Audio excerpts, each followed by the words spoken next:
Smart मीटरच्या विरोधामध्ये महाराष्ट्र नवनिर्माण सेना पेटून उठलेली आहे। हे स्मार्ट मीटर जर पनवेलमधील नागरिकांच्या घरी न विचारता लावत असेल तर त्याचा आम्ही जाहीर निषेध करतो।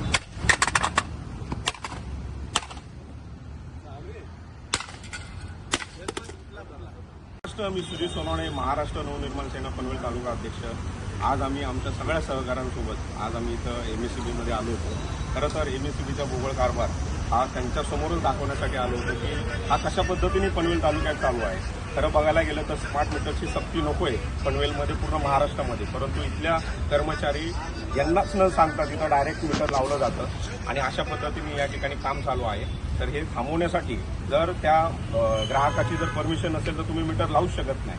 अशा हिशोबात आम्ही काम चालू केलेलं आहे आणि ज्यांचे मीटर लागले असतील त्यांना न विचारता त्यांनी महाराष्ट्र नवनिर्माण सेनेच्या कुठल्याही पदाधिकाऱ्यांचा किंवा महाराष्ट्र सैनिकासोबत संपर्क साधा, तो तुम्हाला योग्य तो न्याय देईल। आपल्याला स्मार्ट मीटर नको, हे पनवेल पहिलं स्मार्ट करा आणि त्याच्यानंतरच वीज महावितरणाचे मीटर स्मार्ट करा। खरं बघायला गेलं तर अदानी ग्रुपचं इथं मागे ऑफिस टाकलेलं आहे। तुम्ही बघायला गेलं तर या ठिकाणी म्हणजे शासनाच्या जागेवरती जर प्रायव्हेट कुठली तरी कंपनी येऊन बसत आहे आणि त्यांचे अधिकारी बाहेर काढून दुसरीकडे टाकलेले आहेत, तर मग विचार करायची गोष्ट आहे की महाराष्ट्रामध्ये नक्की काय चाललं आहे। याचा सर्वांचा आम्ही जाहीर निषेध करतो आणि याच्यापुढे जर स्मार्ट मीटर जर लागत असेल तर आम्ही त्या ठिकाणी मनसेच्या माध्यमातून उभं राहू आणि हे कार्यालय येणाऱ्या दिवसामध्ये जर स्मार्ट मीटर लागत असेल तर फोडून पण टाकू। धन्यवाद। जय महाराष्ट्र।